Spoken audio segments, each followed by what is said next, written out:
Like a lot of 80s and 90s edgelord alternative kids, I was heavily into Marilyn Manson in the 90s and 2000s. I was a fan of the band from the beginning and kind of fell off when Eat Me, Drink Me came out, but everything up to and including Golden Age of Grotesque was my era. As anyone who was a Manson fan of the late 90s and early 2000s know, they were one of the bands that had an official forum on their website. For noobs, a forum, or BBS as we call it, was basically like a band-related subreddit with different sections, where you could post threads similar to Reddit. Official forums for bands barely exist anymore because there's all sorts of legal culpability for what gets posted on them these days. But back then, it was basically a free-for-all. Some very insane stuff went down on the Marilyn Manson forums, with people posting extreme shock images and remaining unbanned, or shocking photos of themselves or hurling abuse at each other, making the most offensive edgelord jokes you can imagine, and it was glorious. And I was a girly girl who loved pink and rainbows and prom and stuff, and also loved darky, edgy humor and Marilyn Manson and far harder and darker music. I thought that this made me so unique, and so my online persona was based around being a glittery pink princess in a world of goths and monsters. And what do you know? The goths and monsters loved it, and me, and appreciated the subversive nature of the joke. Cool, I did a funny. And I was a bit of a novelty when I registered on the forum, and immediately got taken under the wing of the cool kids, people like Perfect, Skinny Puppy, Stigma, and a sardonic lesbian called Katie, a skinny guy from Scranton who wore a tutu called Gordy, the DXM Queen, those types of people. And I was bullied by men with names like Celibate Adam, Mugwump, Cranboy, and Derek, but it was all in good fun, and I bit back.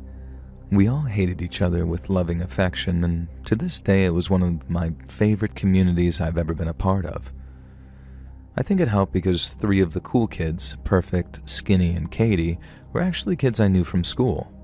I'd overheard them talking about the Marilyn Manson BBS and told them that I was a fan. They didn't believe me because I was a cheerleader and theater kid, so I signed up and demonstrated my knowledge and showed that I was down for the lulz, and that's how we became friends. We didn't really hang out IRL, but it was nice to know that some of my online friends were also my school pals if I ever did need to chill with them. One member of the Manson forum was called Jordy Dark. He'd regularly post pictures of himself. He had this thick milk bottle glasses, a porn star mustache, huge sideburns, a mullet, and the lankiest, skinniest, palest body you've ever seen.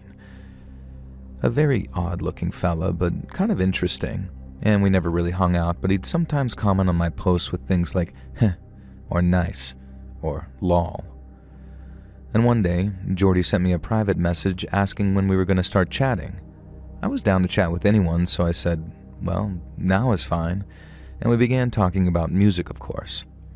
And surprise, surprise, we shared a lot of the same tastes, which is pretty expected when you meet on the message board of a band. There were about 4 things we talked about: the Blair Witch Project, Marilyn Manson, Hole, the band, and the X-Files. We were both big fans of all of these things that, for alternative kids, was very mainstream. Jordy took this as a sign that we were absolute soulmates, though, and every single day after that, he'd commented on all my posts as if though we were best friends. He'd also send me lengthy private messages talking about, I don't really know what, really. The weirdest part was that he'd decided that I was depressed, sad, anxious goth girl who was a danger to herself and needed to be lifted out of her pit of misery. At no point had I ever suggested this. Just because a lot of other girls on the forum were like that didn't mean I was, but it seemed like Jordy had just decided that I was as a means of saving me and didn't even care that it wasn't real. It was intensely infuriating having a guy talk to you about your mental health disorders and depression that don't even exist, treating you like a patient who he can save with his love and care. I could ignore it in PMs, but he started commenting like this on my posts too. It became really irritating, especially when others would try and interact with me and joke around, sometimes aggressively, sure, because that was how we interacted in fun, but he would rush to my defense. He'd warn people to leave me alone, threaten them if they insulted me, and it started making me look bad too. I didn't want some creep defending me like this, especially from people I consider friends. I tried to tell Jordy a bunch of times that I didn't want this, and he flat out told me that I simply didn't know what was best for me due to my mental illness. And he said that I was numb because of the medication. I'm like, bro, I don't even take aspirin. And I started to ignore Jordy after this. Unfortunately, the BBS software didn't have a function where you could block individual people. The only way they could stop messaging you was if they got banned. It wasn't really something we did, reporting each other to the admin, and it was generally considered a big no-no, so I didn't file any complaints about Jordy. We encouraged mob justice, which meant that me and my friends would clown on Jordy. We'd call him a loser, creep, and weirdo whenever he posted strange crap about me. Jordy didn't care, though.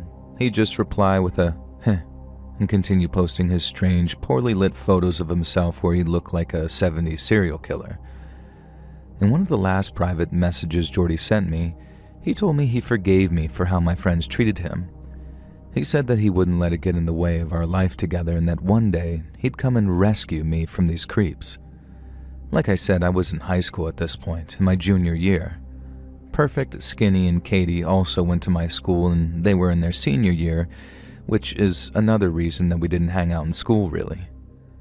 One day I was in class and got a message from the office that my dad had arrived to take me out of school due to a family emergency. Weird, since my dad walked out when I was 3. I have a stepdad though, but it was unusual that he'd introduce himself as my dad. We got along great, but he was Leon, not Dad, and that was fine. Maybe the office just screwed up though. I got a pass, left class, and headed to the office. Even down the hall, I couldn't see Leon or anyone. The secretary said that my dad was out in the parking lot and that she was sorry to hear about my aunt. I did have a crazy wine aunt living in another state, my mom's sister, so my heart flip-flopped as I rushed into the parking lot. Once there, I froze in my tracks. There was a filthy-looking camper van parked up across the 3 spots. It was covered in faded flower power graffiti and some lewd imagery of women. Leaning against the camper van was a guy I both recognized and didn't. It was Jordy from the Marilyn Manson forums, but it wasn't exactly him. Remember I said that in his photos he looked like a serial killer from the 70s? That's because those photos likely were taken in the 70s. The guy who stood lounging against the camper smoking a cigarette looked like Jordy but aged 30 years or more. His long hippie hair was gray, and so was his mustache, and his face was a map of wrinkles and lines that suggested hard living and hard drugs. He wore filthy bell-bottom jeans and a cowskin vest, open over his bare pigeon chest, and I kid you not, he looked like a hippie who hadn't changed his clothes or washed since 1969. I stopped short, but elderly Jordy caught sight of me across the parking lot. His deranged face split into a frantic grin, and he began striding toward me. He called out my forum username, and that's when I knew that it was definitely him. He began ranting about how he'd finally come to save me and take me away from the filth. And I began to back away and told him to F off. But he came over to me and grabbed my wrist, hard. I yelled at him to get off of me, and by now some other students and faculty were beginning to pay attention. I saw a friend I recognized and yelled that this dude was some random guy off the internet and he was trying to kidnap me and to please go get the principal, the cops, or whatever. They ran off and Jordy began dragging me towards his stinking, dirty camper van. God knows what depraved fate lay in store for me behind those doors, and I screamed and tried to pull away. But for an old guy, he was incredibly strong, and his sandaled feet slapped over the parking lot as he heaved me towards his serial killer murder van, or so it seemed to me at the time. Out of nowhere, a voice yelled at him to let me the F go and back off. I turned, and my 3 forum buddies from school, Perfect, Skinny, and Katie, came barreling over. Skinny raised her skateboard and cracked Jordy across the back with it, causing the old board to actually break. Jordy let go of me and howled in fury. Katie swung her bag, covered in band badges and patches, and battered Jordy in the head, sending him back further. And then, Perfect, the guy who was this tiny, short goth kid, displayed surprising strength by pinning hippie Jordy's arms behind his back and rushing him forward across the parking lot, slamming him against the minivan. Jordy then crumples to the ground, and Perfect pinned him down, yelling for security or really anyone. Katie and Skinny guided me away and checked that I was okay. I told them I was, and then mentioned how wild it was that Jordy had literally tracked me down from the forums and arrived here. They were floored. They had no idea who they'd been fighting. They'd just seen some old guy dragging me across the parking lot and ran to my aid. They hadn't even paid attention to who it was, but as soon as I told them, they realized I was right. It was him. The cops came and he was taken away, and the four of us got to go home for the rest of the day. The first thing we did was talk online, and finally we did report this to the forum admins, who banned Jordy immediately. The others really wanted to post this epic tale to the forums, but we realized that it probably wasn't a good idea since it was an ongoing investigation and it probably would show where we're from. And to this day, I have no idea how Jordy actually found the town that I live in and the school that I go to. He insisted I told him, and also claimed that I'd asked him to come collect me from the school that day. It was my word against his, ultimately, and as much as I hated having to let things drop, there was a talk of him trying to push assault charges on my friends if I didn't. Ultimately, I had to let this potential predator go free, and my mom and stepdad were absolutely furious about all of it.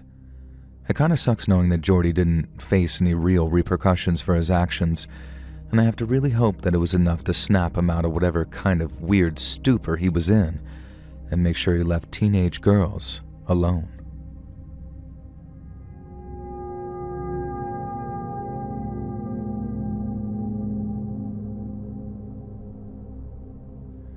So I've been a listener for a few years now. I have a story I've always wanted to share with you, but I've never been able to bring myself to actually write it down and send it in because it kind of makes me sick to my damn stomach. So my lovely wife, who introduced me to your channel, has finally convinced me to send it in, so I hope your listeners get a few chuckles, or more likely shivers, at the completely effed up thing that happened to me, my sister, and my mom when I was a kid. Do you remember AOL Instant Messenger? It started off as an instant messenger client for people who had AOL as a service provider, but eventually anyone could use it. It was the messenger program of choice for the 90s and 2000 kids, with the creative away messages you could write and being one of the first that let you choose your own user picture and username display. You could also customize it so it would give you alert pop-ups for specific people in your friends list too, and you could assign any sound file you wanted as the alert noise. And because of what happened, I genuinely can't hear the audio clip of Cartman saying, "Screw you guys," without cringing and feeling a little spike of panic. Her name was Gloria, which sounded made up even then. I don't know why, but I could never believe that someone my age would actually be named Gloria. And she insisted it was a real name, though, and that she was named after the Laura Branigan song. And that's funny, I said. That's my mom and stepdad's song. Small world, she said, and suggested it was fate that we became friends.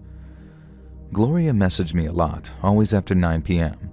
She told me she had various clubs and a lot of commitments. Her birth mom lived across the country and barely saw her, and her biological dad had died a couple of years ago, so she was stuck living with her strict Christian fundamentalist stepmom. I told her that I had a stepdad, but we got along pretty well, but it was firm and fair, and my mom, on the other hand, treated me like the baby, because I was. And we'd been online friends for a few months by that time. I started telling her things about my family, and I trusted her a lot.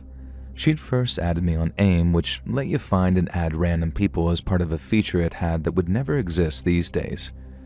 A few of the instant messenger programs used to revolve around meeting new friends online, like IQC, IRC, Yahoo Messenger, etc. Gloria had added me as a friend one day and I'd accepted, because she just did that back then. It was before the days of Facebook and things, and when everyone's real name was attached to their profiles. It was totally normal to chat to a rando, and if they were a freak, then you just blocked them and moved on. It was the Wild West, and we weren't as careful as we should have been. But in some cases, that led to surprise long-term friendships. And that's what I thought was happening with Gloria, a genuine friend for life. And this all went down before cell phone cameras were a thing, and most kids didn't even have digital cameras, but I'd seen a couple of photos of her scanned from her yearbook photo, and I'd sent her scans of my class photos as well. And I came to really value Gloria's company. She was there for me when I was having a hard time at school with one of my teachers, and she was there when me and my friends were being targeted by a couple of guys in the grade above. She listened to me lament about my lack of love life, even though I was kind of vague about this at first as a shy 15-year-old. And one day I told Gloria about my sister, who was a few years older than me and graduating from high school that year. Lacey is a good kid. And I say kid even though she's my senior, but I feel protective of her like that. And she was back then too, but in her senior year she was stressing about graduation a lot and the upcoming anxiety of college, and she started turning to very mild substances in order to cope.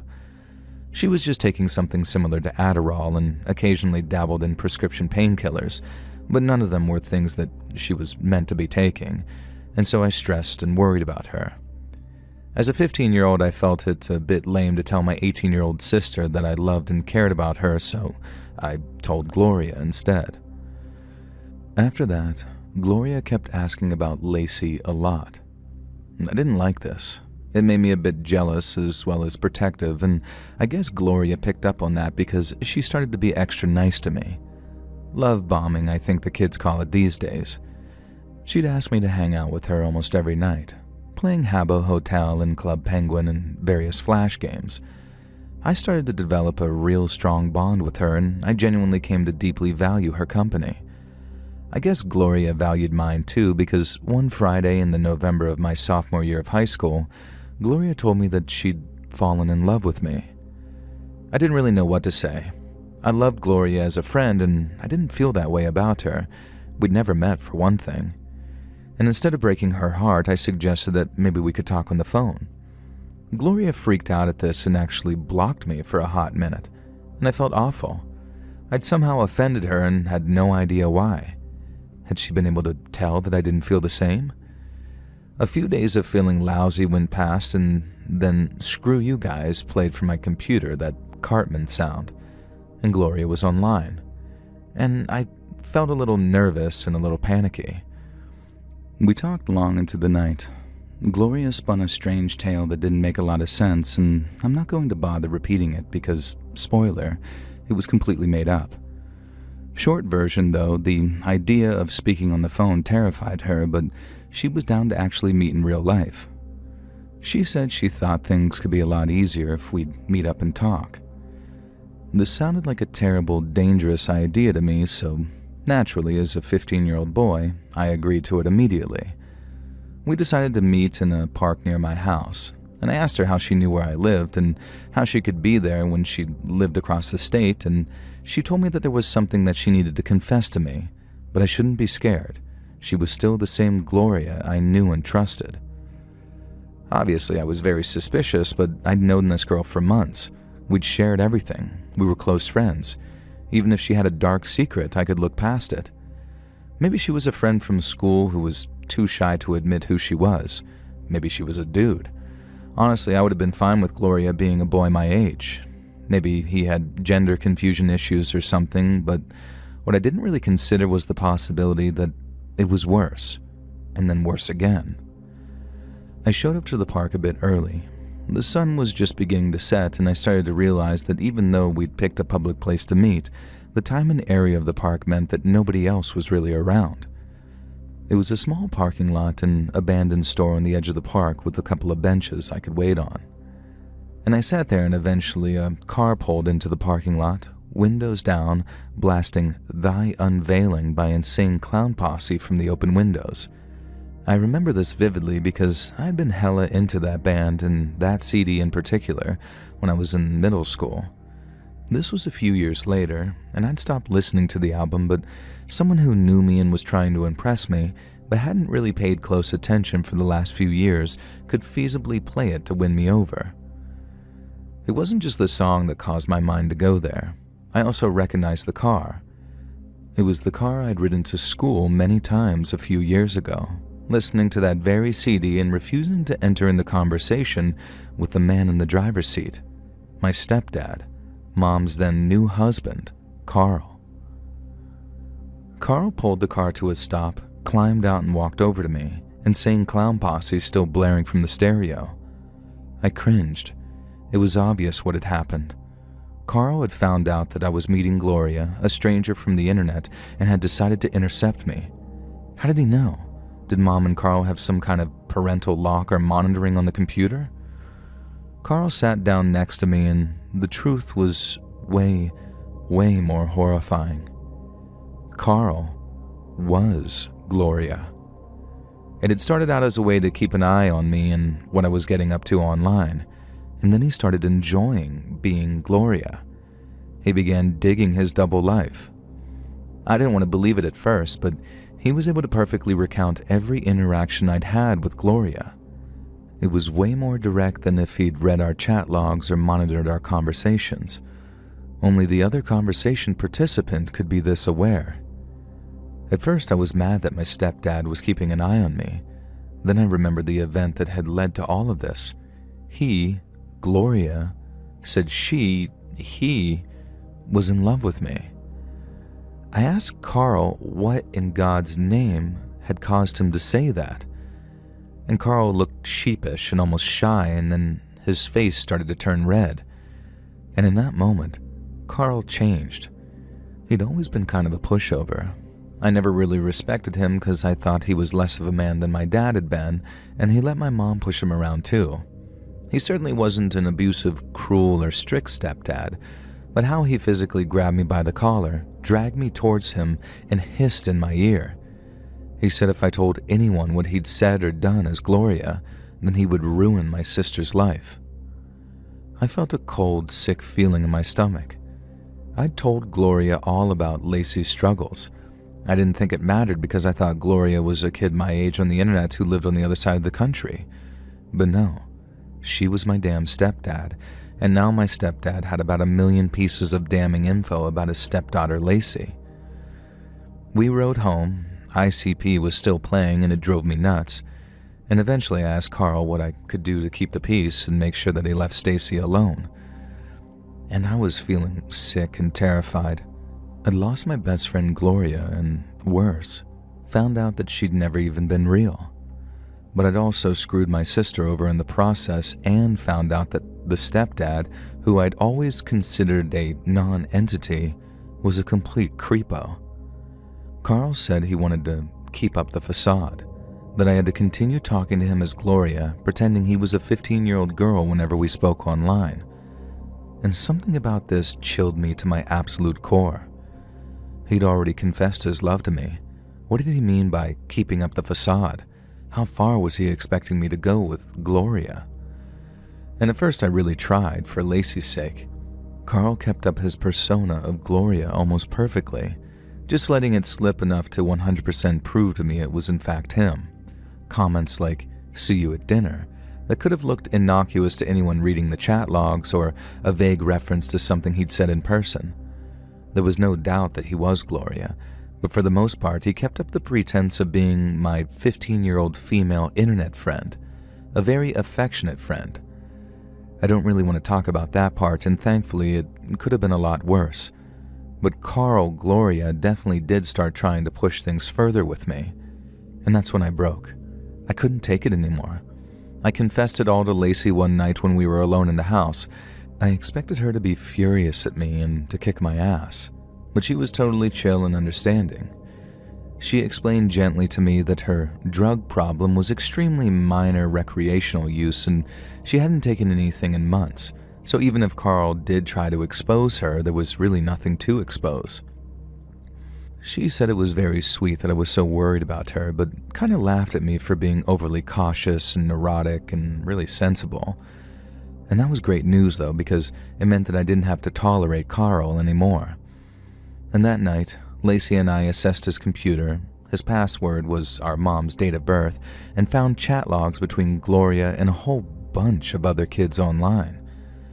And from what we could tell, Carl had been talking to at least 5 or 6 other teenage boys as Gloria.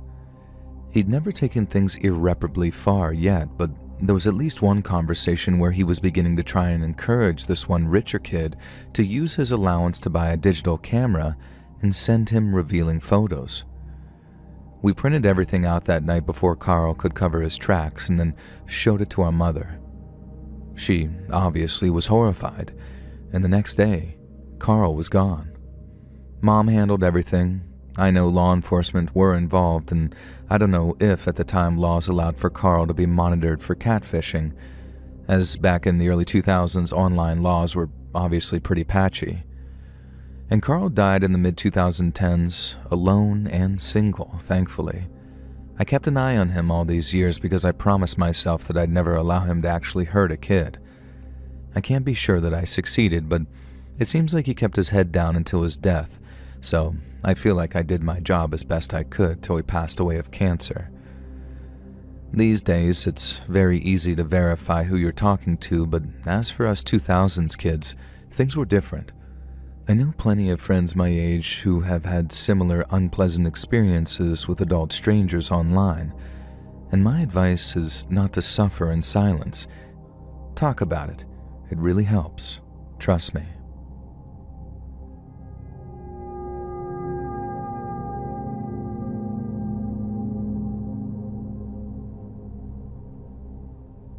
So something very strange happened to me a few years ago.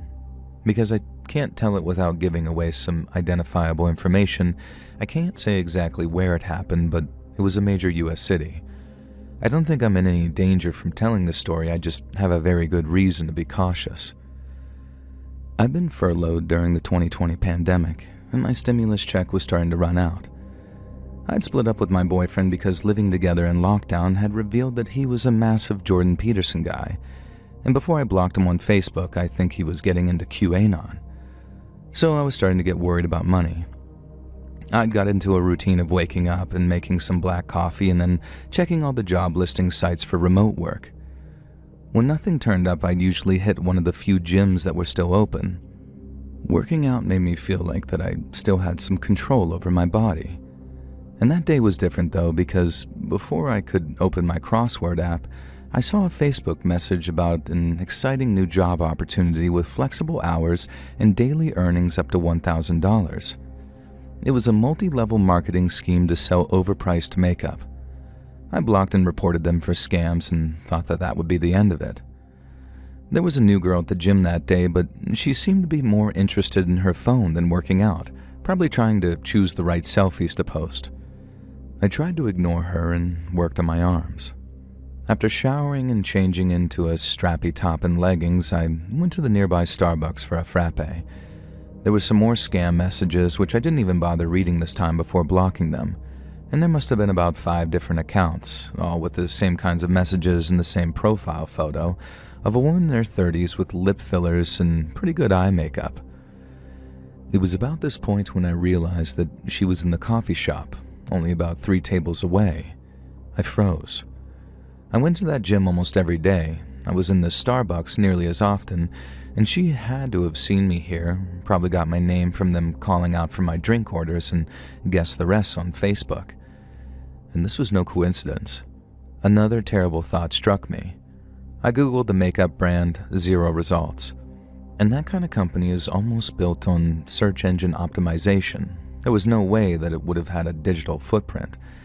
And like most people, I didn't know much about multi-level marketing companies. The scale at which most of the recruiters message people is a little frightening, and you're told to find up to hundreds of people each day and tell them their unique qualities make them suited to the MLM. So when I found out that the MLM company wasn't even real, it made a lot more sense how she'd had the time to do so much research on me. I later found out from friends and ex-coworkers that she'd been messaging them, asking questions about me and just giving a very weird vibe. I was so shocked that I almost ran out of the coffee shop. And of course, she followed me after taking a sip from my unfinished drink. I asked her what the hell she was doing, and in the end, it turned out to be about a man that I'd just forgotten about. She claimed I'd stolen her ex, and in reality, He'd never told me that he was in a relationship, and when he proved to be useless in every way that mattered, I ended it. The next week, I'd seen him with another woman, and I barely even cared. I didn't steal her boyfriend, and she would have been better off without him. I tried to tell her as much, but she was clearly obsessed with me now, and it didn't really matter how she'd started. It felt very strange trying to run away from her without wanting to make it obvious that something weird was happening, and as if by not showing it, I could avoid the situation that I was in. She didn't seem to care about that, so I was forced to run away from her. Not sure where else to go, I ran for the subway with her not far behind. And I thought back to my wilder teenage years as I cleanly jumped over the turnstile, leaving her scrambling to pay the fare. And I ran down the platform and jumped through the subway car doors and tried to make my way along the packed train. Just as the doors were closing, she made it into the car, and I waved at her as the train started to move and walked back up the steps to get a cab home. I don't have my name on any social media accounts now, and I deleted most of them. Even if you could work out who I am from this, you'll never find me online. I don't really take selfies anymore, not on any public accounts, and of course I got multiple restraining orders on her, but I still don't want to take any chances. Unless she's gotten the help she needs, then she's probably stalking someone else right now. I have a very close friend who tells me I need to move because I resent having to keep a file on my own stalker. And I'm only writing this because I think if she escalates again, that she might get caught.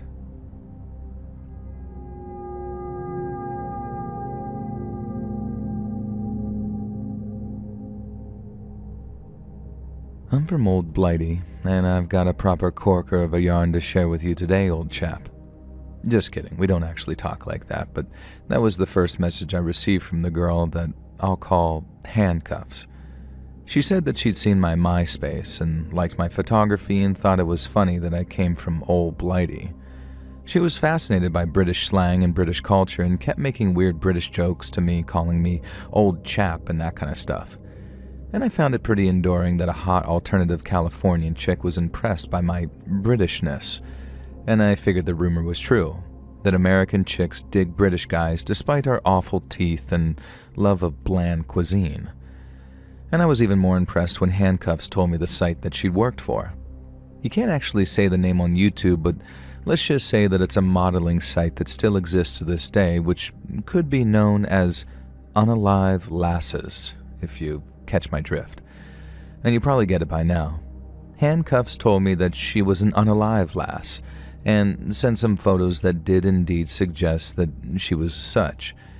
And I could see her on the public version of the website, but a number of the photos were definitely from the paying members only area, if you catch my drift.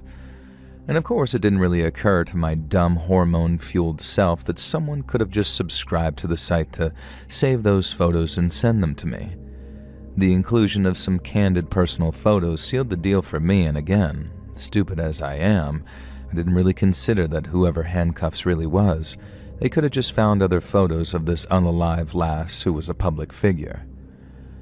Me and Handcuffs talked for a while, and then she confessed her love for me. And I believed this, obviously, because I was an arrogant little sod who thought that I was a great catch for a Californian glamour model. And I started getting more suspicious, however, when she became dead set on flying me out to Cali to meet her.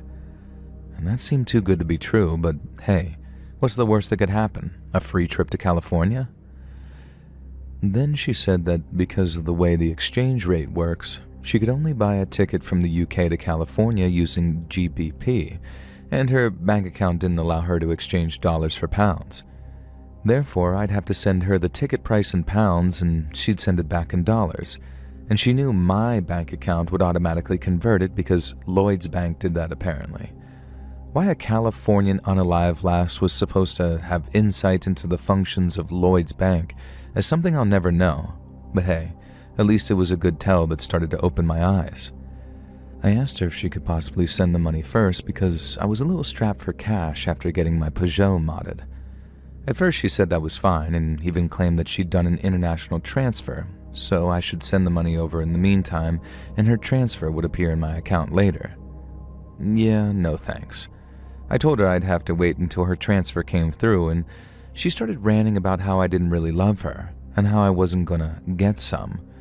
if I didn't make the effort and try to appeal to my, baser instincts.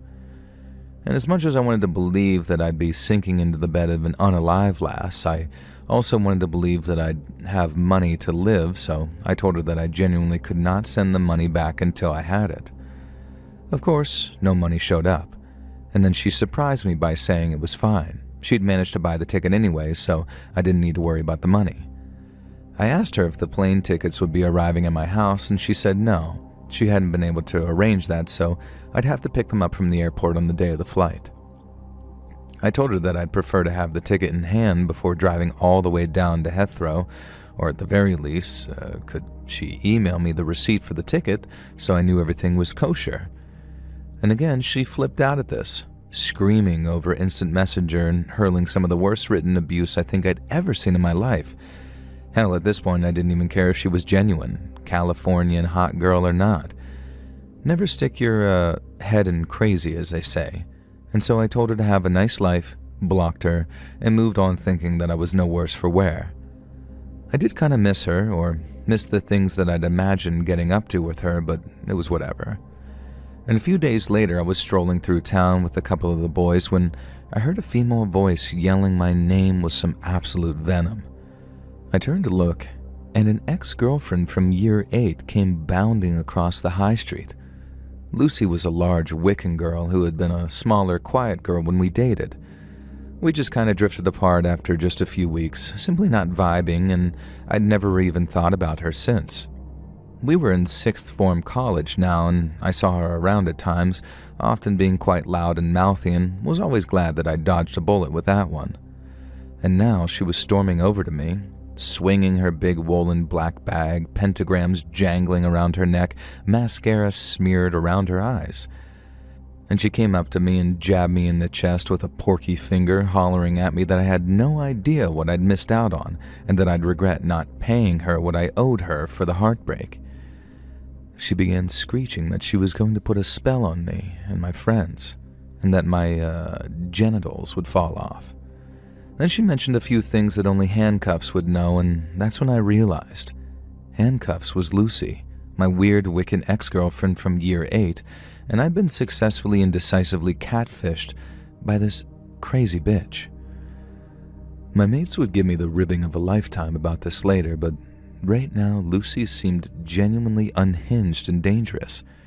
She was talking as if she genuinely believed that she was Handcuffs, and had at least summoned or manifested her, and that if I'd just sent her the money to pay her rent, then everything would have been forgiven and we could have gone back to being in love.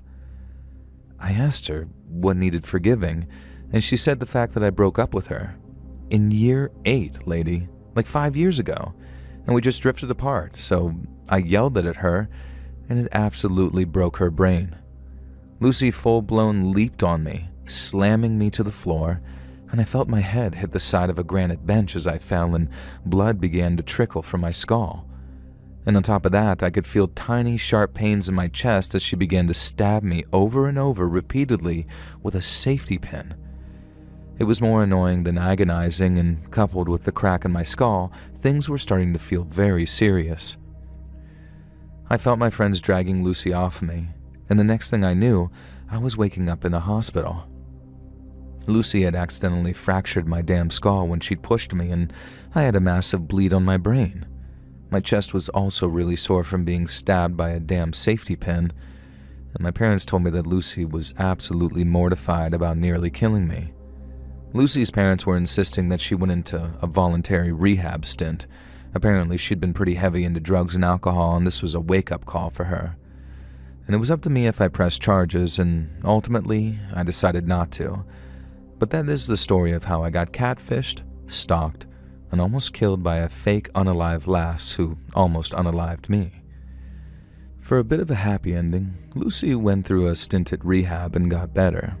We're not close or anything, but she's a mother of 2 and a fitness instructor now and living her best life. We keep in touch sporadically, though, for class reunions and stuff, and she has an incredibly dark sense of humor like I do, so we're able to joke about her almost killing me. In fact, it was her idea that I write this up, and she proofread and signed off on it. Some of the more damning descriptions of her were added by her, and she said that I should send it to a True Scary Stories channel, and so I settled on sending it to my favorite lad who would never catfish anyone. Let's read.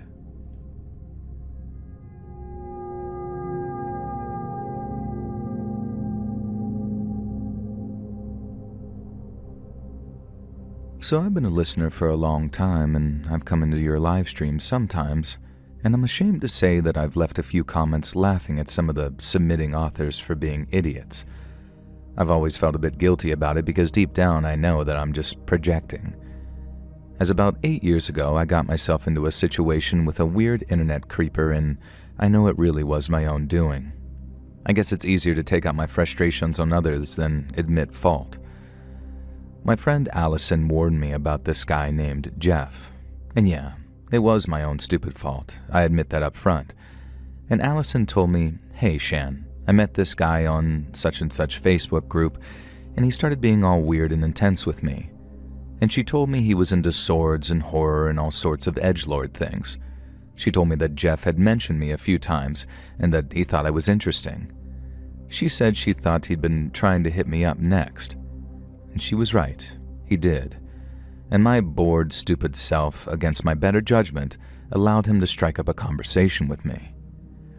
If you've ever been on the internet at all anytime between the 2000s and the late 2010s, you'll know guys like Jeff. Intense, serious, quick-to-anger anime fans who love The Killing Joke, Sin City, Firefly, and Arma. They hate the MCU and any mainstream superhero thing. They claim to be huge comic book fans, but get all their information from the Nolan Batman movies. They're an embarrassment to genuine comic book fans and nerds and people who understand why the Joker actually is a cool character, instead of why meme lord incels think he is. True ones understand. And Jeff was not a true one. His favorite game of all time was BioShock Infinite, and this is not to insult that game, but it is relevant and will come up later.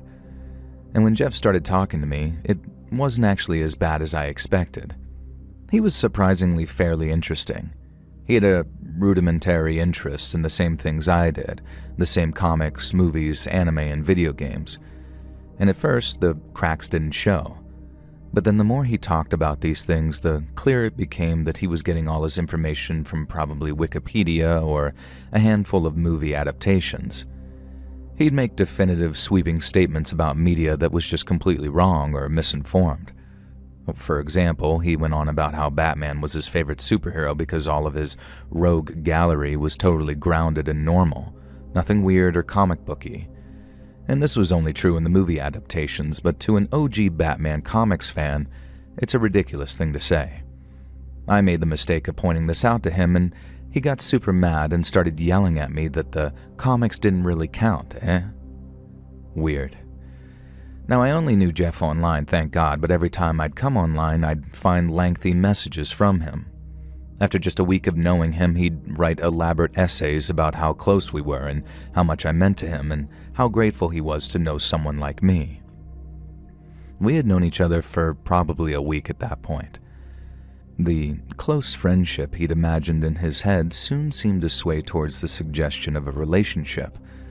I had absolutely no romantic interest in this guy and had made it very clear to him that I wasn't looking, but it was like he heard what he wanted to hear. Multiple times he tried to impress me by crowing on about how he had to break the heart of his last girlfriend because she wanted to sleep with him, and he'd lectured her about how that was inappropriate. When I asked why it was inappropriate, he let slip that he, in his early 30s, had been dating a 16-year-old girl. Not just online either. They were dating in person. And he very smugly told me that he wouldn't sleep with her because it was illegal, though, and she was a bad person for wanting to get with him. Okay, buddy. That's the child at fault for sure, I bet. And this is when I decided that I didn't really want to be friends with this weirdo anymore. And one time I told him I was sick and that I wouldn't be online for a while. And after 5 days of frantic messages from him, I kind of snapped and said, "Dude, I was sick." And he kept replying saying, "I knew it. I just knew it." And then proceeded to ramble on about how we had a freaking psychic connection and how he had the same thing with his beloved grandmother and could always tell when something was wrong with a loved one so he had simply been able to tell that I wasn't okay. Oh right, it was a psychic connection and not the fact that I literally told you 5 days ago. Next, when I wouldn't reply, he began sending me messages saying that he was having severe chest pains and then narrating his journey to the emergency room and leaving vague hints that he had only hours or minutes left to live. The first time, I stupidly fell for it, and then he would simply do it every time he wanted attention. But there was never any follow-up to these medical disasters. An absolute clown man. And when that stopped working, he began to spin sob stories about various elderly relatives he lived with who were on death's door. The problem was, he couldn't remember the stories that he'd spun. So one month it was his beloved granddad who'd raised him who was dying, but the next month it was his grandmother, and then it was his brother, and then his dad, and none of them ever actually did die, and most of them never even got mentioned again. It also contradicted the fact that he previously told me that he lived with a roommate who stole a ton of money off of him but still lived with him, and also that he lived alone. It was just completely nonsensical gibberish, all designed to evoke sympathy. He'd write lengthy, attention-seeking diatribes on Facebook about how everyone he knew always wanted to take from him, and how he was an untapped well of positivity and generosity, who was literally incapable of being mean, that he genuinely had some kind of condition that meant that he couldn't be unpleasant to people. And yet somehow he was always managing to condemn women and girls for their behavior, choice of dress, etc., or calling other people fake fans of things he liked, even though he had the most rudimentary understanding of most things. And eventually, it all became too much for me. He'd go on these rants about how desire was disgusting and inappropriate, but also keep trying to hit on me. He'd send me random poorly lit photos of himself. Nothing risque even, just weird photos of him in a hat, and then ask for lengthy opinions on how good he looked, and if he felt like I hadn't said enough, he'd just keep pressing and pressing.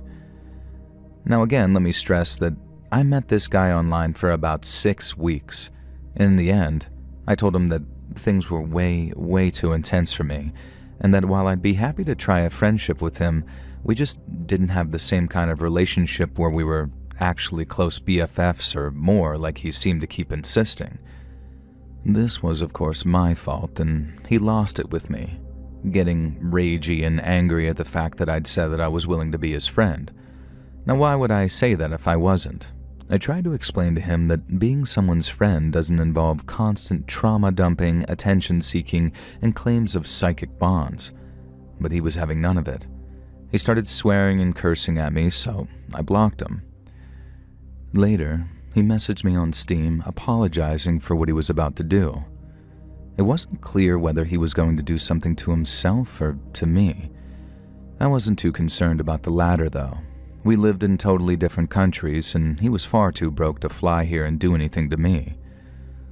Of course, nothing came of it because guys like him are all terror and bluster, and instead, he posted a huge rant on Facebook about how if you have a beautiful songbird in a cage, it's your duty to let her fly free. It was a quote from BioShock Infinite, and he decided I was Elizabeth from BioShock and he was, I don't know, her dad? Yeah, way to make it even more creepier, pal. It was a pretty terrifying experience, even if I can look back on it and laugh at him. Having someone that toxic in your life is horrible, and I've severely learned my lesson about believing people like this are interesting. And I hope the same can be said for my third friend who decided to befriend Jeff even after all of what I'd told her. And last I heard, she'd cut him off because he was trying to convince her to cheat on her husband with him.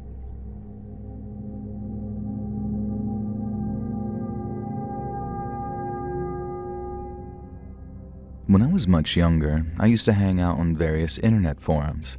Now, I won't share the names of them because I have no idea if some of them still exist or their archives can be tracked down, and I don't want my dumb teenage self to get me canceled in 2025. Now, I don't actually remember where I specifically met Baghead. It may have just been on Twitter now that I think about it. And he quickly started cropping up on a few places I frequented though, but that wasn't too unusual since most of my online social group came from the same places. It was definitely Twitter where he'd first reached out to chat with me though. And now I'm pretty guarded and savvy about people wanting to befriend and talk to me, but back then I was kinda happy to chat to anyone, which is a big mistake. Baghead wasn't the first weirdo who latched onto me through my forum use, but he was most definitely the most intense. After a few days of talking, he began to hint that not only was I his soulmate, but he was most definitely mine too. If you've never had someone try to convince you of that, there's a pretty big difference. And when someone's trying to get with you, it's easy enough for them to list all of the things they like about you to try and flatter you. Now, Baghead did all of this, but he also constantly talked about the ways we'd be compatible. And hopefully you can imagine what I mean by that. And I stress that I did absolutely nothing to provoke this kind of conversation. In fact, a bit of backstory about me, I have no interest in that kind of thing whatsoever due to some deeply unpleasant events in my childhood. In fact, I'd go so far as to say that I can be extremely traumatized by intimate talk and intrusive intimate suggestions. I learned very quickly on the internet that, in the words of a great philosopher, not to be some woke asshole, but women have it hard, man. And that's why every time I made a new friend, especially a guy, I was always very upfront and clear about the fact that I only wanted friendship.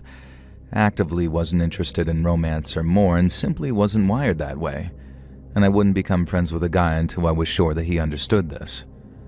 Baghead assured me that he understood this and sympathized, and even had a sister who was in the same position as me and blah blah blah blah.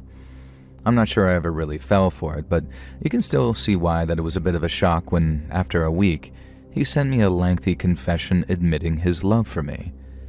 If it had just been that, I think that we could have moved on from it, but he also included some fairly explicit descriptive talk about things that he'd like for us to do together, things that just hadn't ever been discussed between us. He also drew some very gross anime-style fan art of me, which pretty much unsettled me. And it was completely unprompted. I was horrified, but stupid me, I tried to explain to him that we didn't have that kind of relationship and that I didn't want to have that kind of interaction with him. Now, I can totally understand Baghead being disgusted at his mistake. I kind of expected him to disappear forever after this. Instead, he threw a huge pity party tantrum, ranting and raving and screaming about how much of a terrible person he was and how he ruined everything, how he destroyed everything beautiful, and how no friendship could ever last because of his stupid head. He said he wanted to cave his own skull in and cut his own face off and all sorts of extreme frantic stuff.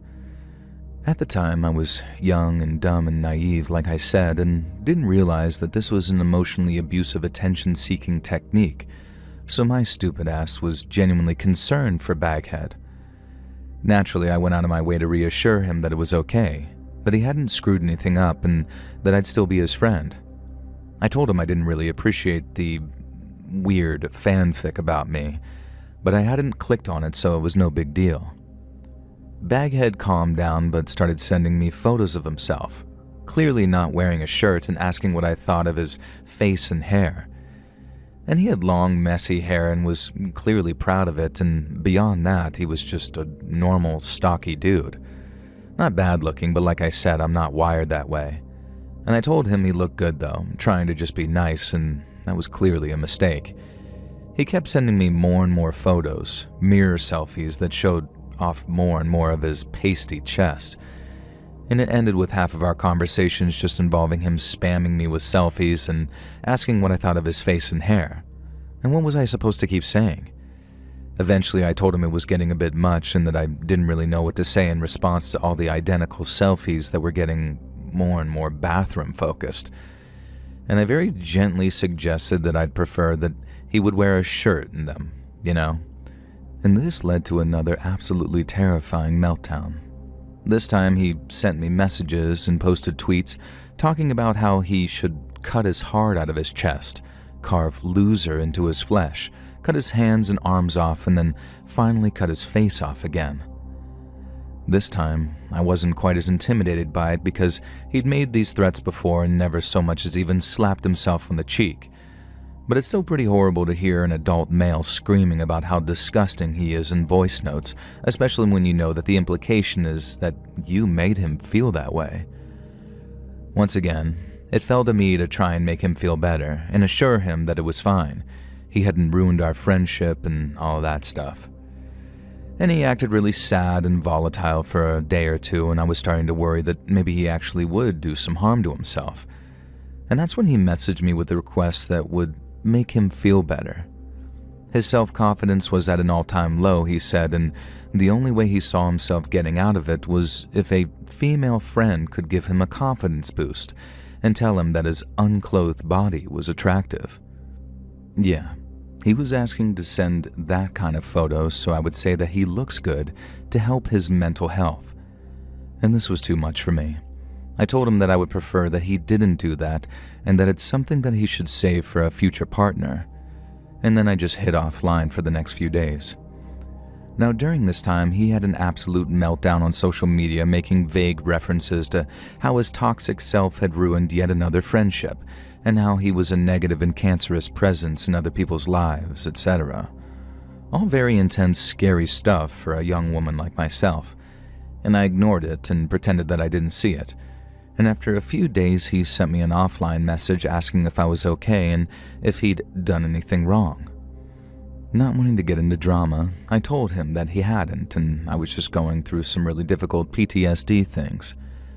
Baghead told me he understood and that he'd leave me to it.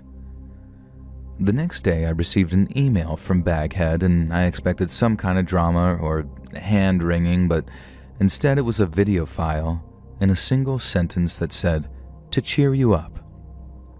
I did not click on that video file because I know better than to open unknown video files emailed unexpectedly from weirdos. Instead, I asked Baghead what he'd sent me, and as blunt as you could imagine, he told me it was a video of him enjoying himself in a solo manner that he'd made for me to cheer me up and make me feel better. And I was so horrified to the point that I was actually mad at him, but I also knew how volatile he got and how he threatened to hurt himself every time I rejected him. I decided that I'd just politely say that I wasn't really interested, and then just slowly stop communicating with him. If I blocked him on instant messengers, he wouldn't know because I usually set my status to appear offline anyways. And I told him that I wasn't going to watch the video and reminded him that I was specifically dealing with childhood trauma, so it wasn't really my type of thing. And instead of losing his mind for a change, he actually started lecturing me on how it would be good for me and how it would make me feel better and how I really should just give his video a watch to see if I enjoyed it because he was confident it would essentially fix me. And I hope it's clear at this point, but Baghead didn't really know me that well or have any insight as to why I wasn't interested in this stuff, beyond him being creepy and weird in the first place. I just told him I wasn't and that I don't feel like he was owed any answers. And all I'd say is that he was absolutely off the mark and there was no way that this was an appropriate thing to subject me to. I'm calm about it when I recount the story, but at the time it was genuinely really weighing on me. Baghead was a volatile, angry, pushy guy. He had this whole shtick of understanding women's struggles, but used it almost exclusively to talk down to me, and then act like he could fix my trauma essentially by sending me all sorts of disgusting imagery of himself. It was gross, terrifying, and overwhelming. So I stopped speaking to him on Instant Messenger, and he did not take this well. To start, I still followed him on Twitter and Facebook because I was terrified of the drama that would result in me blocking or unfollowing him in a way that he could see, and he fully took advantage of that. And the week after I refused to watch his creepy video, he posts thousands and thousands of words of rants on Twitter and Facebook. And at first he kept talking about how he always drove people away, and how he was a toxic poison. Quickly, though, he started blaming a third party, me obviously, and ranting about how everyone took advantage of him, spat on his kindness, manipulated and dismissed him, blee blah blue, cry me a river. And he was clearly trying to make me feel guilty as hell, and it almost worked. Instead, something kind of snapped in me, and I just got really, really mad. In retrospect, this was my first big experience with a guy being persistently creepy to me online in a way that encroached on my personal space and threatened to affect me directly. Since I'd never really dealt with anything quite like this before, I wasn't sure how to handle it, and decided that it would be just better to tell him that I needed to cut him off rather than just do it and have him discover I'd blocked him by chance. Part of me was really worried that he could track me down where I live. He lived fairly close by, definitely feasible to just drive to see me, and these days it's not too hard to find someone online if you really want to. I DM'd him on Twitter and said, "Hey, this is really doing a number on my mental health, and I can't keep seeing this on my feed, so I'm going to unfollow and block you, but please just move on and leave me alone, and I won't call you out for harassment and all of that." Then I unfollowed him, gave it some time so I could be sure that he'd seen my message, and then blocked him too. I didn't look at his feed for some time myself, but a few days later, a friend I'd told about the situation let me know that Baghead was posting some pretty extreme stuff on his Twitter. He was again talking about how sick he was of being walked over and taken advantage of, and that on Monday, everything would change. People would look at him differently, and they would know that he was a serious person who wasn't to be messed with, and that the person who'd recently trampled on his heart would discover the result of her actions. And I was sick worrying about this. Was he threatening to harm me or himself? I asked my friend and even my mom if they thought that I should try and report him to law enforcement and all that, and I didn't actually know his real name or address. I just knew the state that he lived in, so what could I do? A relative is a local cop, so I at least let them know that this guy was potentially behaving threatening towards me. Thankfully, Monday came and I didn't have to wait for the knife to drop or the trigger to be pulled. Baghead revealed the big dramatic event that he'd been foreshadowing. It was a haircut. He had a haircut, transforming his long hair into a short, neat, regimented buzz cut. And that was the dire action this chump took. And when I looked on his feed, he was a few tweets into rambling and a pretentious essay about how this was a new him and he was no longer going to offer his heart and soul to those who'd trample on it. And sure thing, friendo. Feel free to keep your heart and soul firmly in your pants going forward. And with that, I never looked at this creep's social media feed again. And thank God he never decided to escalate things with me beyond online harassment.